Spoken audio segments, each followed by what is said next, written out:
This video is intended for you to do three things. First, take your SketchUp model, move it into the Cura software. Second, properly scale your model.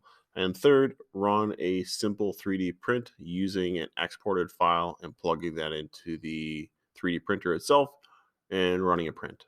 I'm not going to delve into the details of actual 3D printing and all of the various settings. This is more just an overview to get you on the printer and hopefully getting you to print something successfully.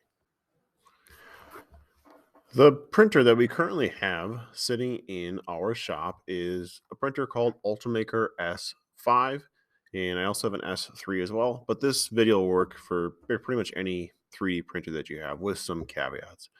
What I want to show you is that our build tray, which is this part right here, the piece that moves up and down where the filament extrudes onto, is also called a build plate sometimes, is 330 by 240 by 300 millimeters.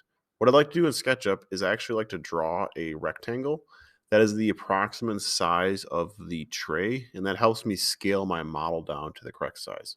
So let's jump over to SketchUp and we'll take a look at our pig. Now, I'm not super happy with this pig. I think I could do a little more tweaking on it in regards to the face shape and the body shape. But like I said in the beginning of the video, this is more just to get you on the printer and you can manipulate your pig to your heart's desire. The first thing I need to do is I need to clean up my model. I'm going to go ahead and get rid of my inspirational image here. I'm going to delete that. Dimensions shouldn't be an issue. One of the issues I've seen is if you still have your avatar in there, that could actually be an issue as well. What I'm going to do is I'm going to go ahead and draw a rectangle. And I'm going to make my rectangle 300, comma 300, and I'm going to hit enter. And that is the size of the tray or the build plate right on here where your filament extrudes onto. So that gives me a rough size. We can also manipulate the size and scale of our model later on in the Cura software, but we'll talk about that in further detail here in a second. So what I'm going to do next is I'm actually going to click on my pig. And if you notice how it turns entirely blue, that's a good sign. And I can go through and I can actually scale it by pushing the S key and or finding the scale bar on the left-hand side here. I'm going to scale it down. And usually I have to do this more than once. Okay, I'm actually going to go ahead and hit the M key and I'm going to move my pig over. Another thing that I probably should have done is I probably should have gotten rid of all these dimensions before I did this because they're going to get really messy really fast. And I'm going to go ahead and just stick it to that face. Once again, I always move my object from a corner. Okay, and that pig actually looks decent. I might scale it down again. So I'm going to hit the S key again. I'm going to scale it down a little bit more. Spacebar. And I'm going to go ahead and move it up again a little bit. And grab that poof. Yep, I'm going to snap it right to there. All right, the next thing I'm going to do is, since I'm pretty happy with this, is I'm going to right click on it and I'm going to go ahead and explode it. And I'm going to go ahead and get rid of some of my messy dimensions here. And I'll put a couple more on here just for your sake. All right, looking pretty good. Get rid of that. Get rid of that. There's one right here, somewhere hidden in there. I'll get rid of that later if I need to. We'll see how it looks in the Cura software. Okay, so my pig is going to be printed roughly in the middle of the build tray. Okay, and my pig, if I throw a measurement on there, is going to be about 42 millimeters by, let's make it this way. Try that again. Hit Control Z. See what the body this way is going to be by about 50 millimeters. Okay. All right, so I'm pretty happy with this. Next thing I'm going to do is I'm actually going to go ahead and delete that extra build tray. And what I'm doing is just clicking on it with the pointer tool. And then I'm hitting the delete key on my keyboard. The next thing we're going to do is we're going to jump over into the Ultimaker Cura software. This is the software that's going to take our SketchUp model and actually turn it into G-code that the printer can then read. And I want to mention that this software was developed by Ultimaker, but it will work on pretty much every printer on the market, which is pretty darn cool. So go ahead, if you don't have it, download it for free. It should already be installed on my desktop. So I'm going to go jump over to that. And this is the basic user interface. Okay. Up here under the file button, you have a bunch of different options. You can make a new project, you can open projects, you can open a recent project. Okay. And the best way to honestly learn this is just to start to click through. And like I said in the beginning of the video, we're not going to dive into fine versus extra fine, all the a sundry of settings, but I want you to go ahead and open this up. And if you look on the bottom here, if I click these actually give me different views of the printer in action. Let's go back over to SketchUp. And the file type that this will actually read is something called an STL. So I'm going to show you how to download that now.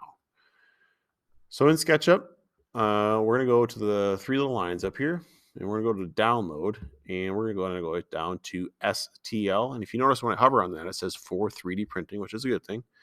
So we're going to go ahead and download it, and it downloaded the Minecraft Pig STL. I'm going to go over to my Cura software there, and I need to go to File, Open Files, and I need to find that file that it just downloaded. Mine happens to be in my Downloads folder, but it could also be in your desktop or somewhere else too. Let's go ahead and open it up. And this is a really, really common thing that happens. My pig is absolutely ridiculously huge. Okay. So if I click on my pig, this allows me to move it back and forth. The next button down actually allows me to scale it.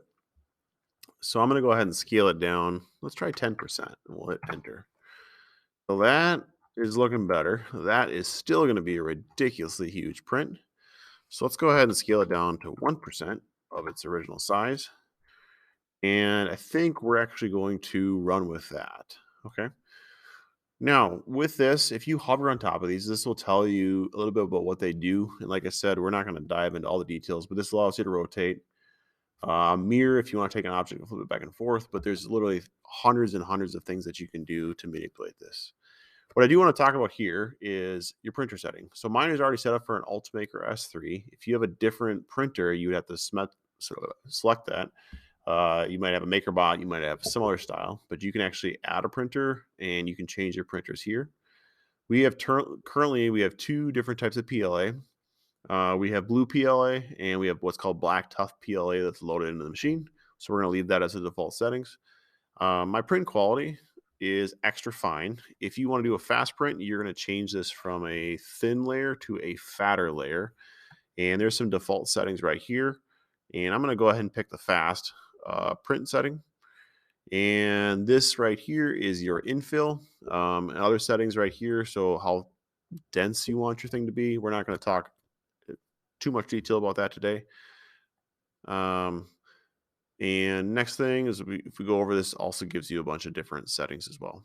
All right, I'm pretty darn happy with that. And the cool thing with this is you can always manipulate and reslice it. Next thing we're gonna do is we're gonna slice it. And it's gonna give me a prediction about how long it's gonna take. And this particular pig is gonna take 9 minutes to print.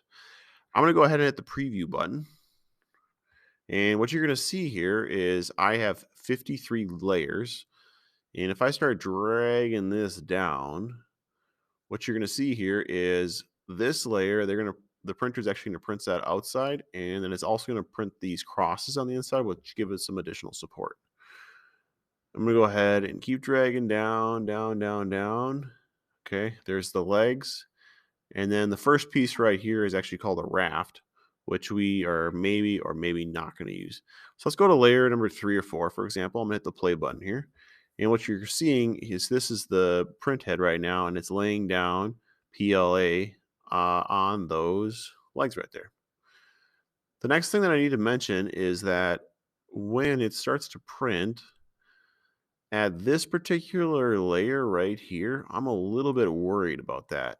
And the reason for that is if I zoom in, this printer is actually going to be extruding PLA in midair.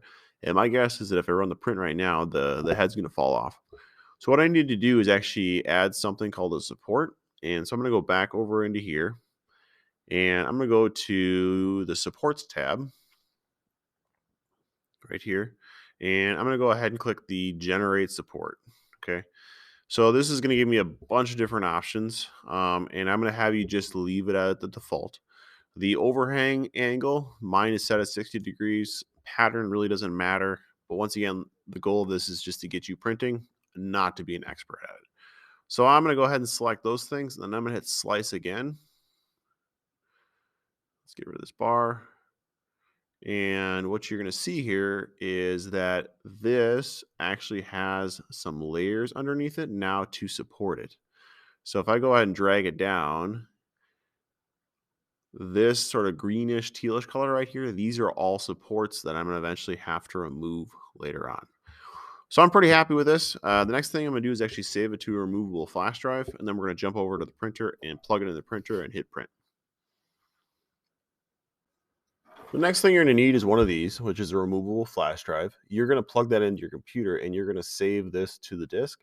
And then I'm going to switch screens here in a second, and we're going to plug that into the 3D printer, and I'm going to show you how to set up the printer to start a print. So this right here is our printer. First thing you need to do is find the power button, which is located on the back of the machine, way down below. I'm going to try to get my camera back there. And right next to the power cord, there's an on-off switch. You're going to turn that on, and the printer should turn on. It is ready to print. I'm going to select from USB, and I'm going to find the pig that I designed, which is right there. And it says it's going to take me 10 minutes and 12 seconds. I'm using this style of PLA. My print head number 2 does not have any PLA in. And we're going to go ahead and hit start print. So there you have it. That's our super cute pig. If I were to print it again, obviously I would increase the scale. Additionally, I might remove some of the supports. Those were a bit of a pain to remove with a blade. But like I said at the beginning of the video, the goal is honestly just to get you from SketchUp to Cura and to print something. And in later videos, I like to go through how to diagnose your prints and improve your prints. But overall, I think it actually turned out pretty darn slick.